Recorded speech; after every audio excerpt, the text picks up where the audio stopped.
memfa ne say beye bosome ne na kakra bi na wo yanim na na dwuma ba wiye 7th in fact 6 January anajo dumienu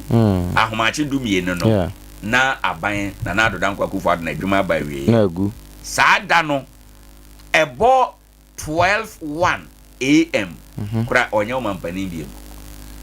that's all life house by that time kura no oni ho ideally yes e say na watuo okay ni nyina transition no mu na omoye saa na ma ni nyina enti no dia na ka ne say o twen na ade chia ye de pompon suo no ebe ko bedwam na ye de akɔhye omampani foforo na oba no ne nsa na fe ono so asom na ode esai akere Ghana for say me din second time say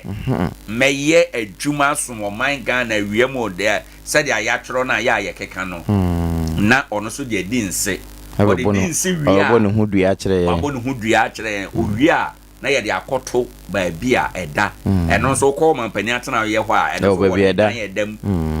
na ye de akoto ho mfie 9